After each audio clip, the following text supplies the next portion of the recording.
Yeah, I think a lot of folks that work in email, like no email metrics, like the core principles of deliverability, but deliverability it's almost like its own unique practice associated to email. There are a lot of email marketers that build emails, they send emails, report on emails, but when it comes to like authentication and DMARC and DKIM, like you lose a lot of marketers really quickly.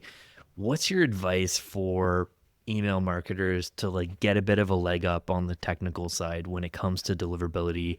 Is there like a content source that you think of mine? Like, is there a specific area they should think about first, like getting more familiar with Postmaster or like diving into authentication? Like, what are your thoughts there?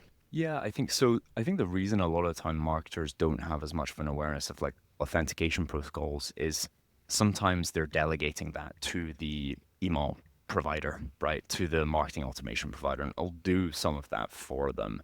But what I would start off with is, yeah, familiarization with Postmaster Tools has got to be a key one. It's a great free resource there, and it gives you a dashboard that'll just give you a little bit more line of sight on some of those spam issues. And of course, I would love to say, jump in and use Allegro, but I appreciate some people need to dip their toe in and use some kind of light solutions before they're ready for, to really take the subject that seriously. So that's a great place to start.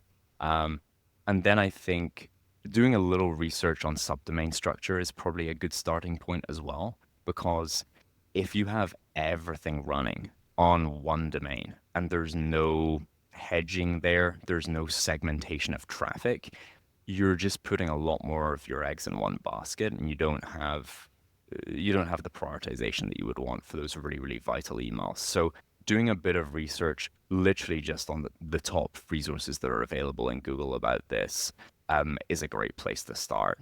Understanding how should subdomains be used successfully, what's the use case for them, and how do you set one up and get started inside your email provider. It should be very straightforward, and I would let the support team of the email provider handle the nuance of how you should do that. But for the most part, it's pretty simple.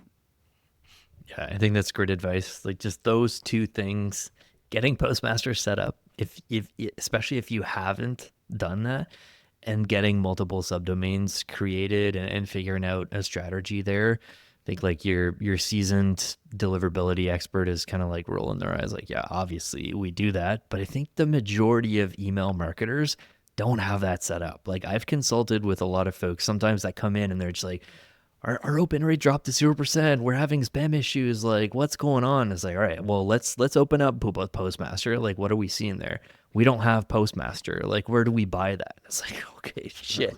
Like, what domain do you have issues on? Like, well, we only have the one domain. Like, everyone is sending emails from that domain. We have an issue because our CEO isn't able to like reach the inbox of Yeah. their investor right now. Like, just those two things are so core to thinking about this differently. And obviously like some teams are more advanced. Like I was working with a client, a big enterprise, and they have a massive database of folks.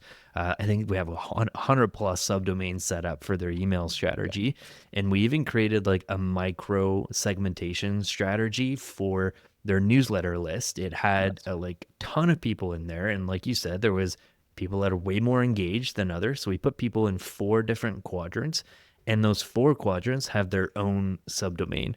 And so we never affect the subdomain of like our most engaged subscribers with like that bottom quadrant. Like Yeah. we don't even need to like print them out necessarily if that like subdomain gets really really bad. So there's like so many fun things you can do with subdomain. But yeah, starting with those two gets really important.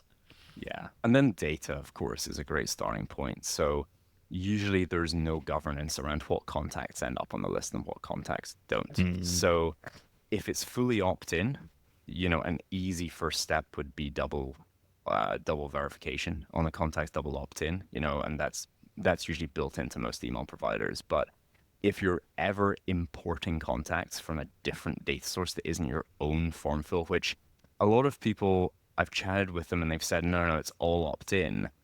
And then you dig into the details and say, well, we were told this list was opt-in. Or it should be opt-in because it comes from this Zapier integration, right? So usually, I mean, it's very rare that I've ever seen a company that is purely just mm, their form fill. All the data comes in there. it's all double opt-in. So let's assume that's not the case until you're proven wrong, right? Having a central place, it doesn't need to be Allegro, where you check every single email regularly for validity is a really easy first step before you're even getting into the more complicated stuff that we talked about today. Just having that run very regularly, at least every 30 days, is also going to eliminate a lot of those issues. Because you don't want to wait for the bounce back to remove someone from the list, right? That's dropping the ball. You're just waiting to get told that they're not there anymore. And if you're B2B focused, a lot of email servers won't give you a bounce back, even if the person is invalid, which people forget.